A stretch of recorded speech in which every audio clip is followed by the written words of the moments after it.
produced some of the most cringe-worthy moments in TV history. That's saying something. And it's called Married at First Sight. The reality show kicked off a second season this week with 3 more couples that were matched by a panel of experts and met for the very first time at the altar. Get it? The altar. All right. Now, if you're dubious about this whole day idea, why would you be? Last season, Jamie and Doug produced the most awkward wedding day moments ever. But after 1 year, they are 2 of the 3 couples who are still together and appear to be very happy. But let's remember, this is reality television. All right, believe it or not, this time around, there were more than 7,000 applicants, which were narrowed down to the 3 couples. And guess what? Those brides are here. Yeah, they did it. They got married. Jacqueline Methuen is a 30-year-old sales rep. Davina Cooler is a 34-year-old sales rep. And Jessica Castro is a 30-year-old receptionist. And they're here with psychologist Joseph Salona. Crazy as they are. One of the experts who scream and match the couples. Hello, everybody. Hey. Great to see you. Welcome. Let's start with you, darling. Because we saw you coming down that aisle. We saw you coming down the aisle, and he was excited. Oh my God, I'm so thrilled. His eyes lit up when he saw you. This is the footage. I think we've got some of the footage. So as you're walking through the door, he sees you and he thinks he hit the jackpot. Oh. And then you don't seem to think there's a lot of expletives and bleeping out. So anyway, tell us what was going on when you saw him. Well, you know what was really happening is I put so much pressure on my intuition, and I thought I was going to know that this guy's my soulmate, and we were going to have that connection and those sparks. And why I was going to recognize him. Why? Because I've been single for so long. I've watched too many rom-coms. I know. I really thought that I was just, my soul was going to recognize my counterpart in him, and we were just going to light it up, and it was going to be perfect. And the reality was he was a stranger, and I didn't know anything about him, and I hadn't had a conversation with him. Did you know his name? I didn't know anything. I don't know anything. I had no conversation with him. I had never heard his voice. Good doctor, you're the one who's responsible for matching up the women with the men. And you ask a series of questions, right? I am partly responsible. It's myself and 3 other experts. Okay. Oh, blame it on them. Yeah.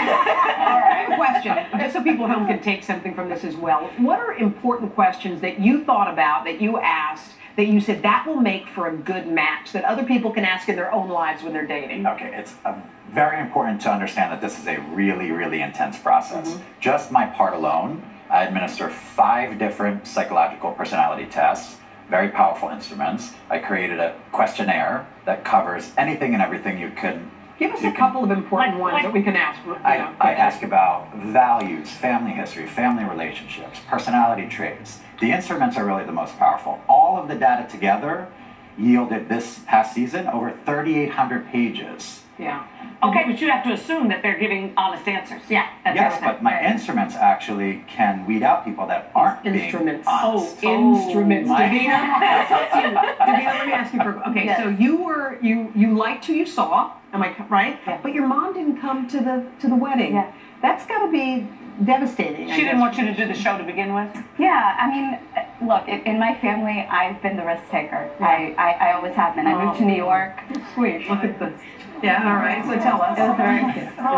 Okay, so you decided to take the risk even though I took the risk, upsetting your family. And I mean, and the other piece of this, my family's in the West Coast. I wasn't even able to sit down and look them in the eye and sort of tell them this.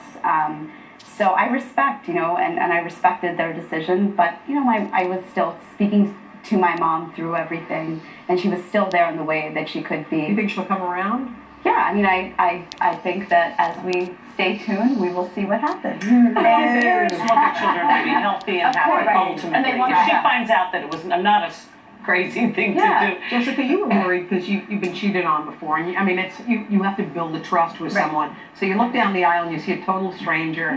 How did you overcome those fears you have inside you innately? Right. Well, I mean, I wasn't gonna let my past define me, and I wasn't gonna just assume that I can't trust this person. You watch season 1 and you see 2 successful marriages, and you have to think of it like this is gonna work. This is what you want, and you really fight for it. You talk about it in terms of seasons, but this is your life. Like, you're like, let's wait for season 1 and 2. But you're living a life. We're married. I just want to know what happens after the wedding. Is there a reception? Yeah. How have you picked out your favorite song because you haven't even know what is You picked the song? There's none of that. So then there's the Our honeymoon. families were You got a honeymoon? Yes. You do? Did you have sex on the wedding night? Do you? I don't even know you have. It's the same meeting day. To tune into it.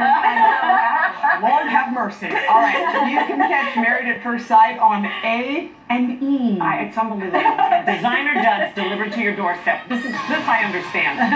Every month.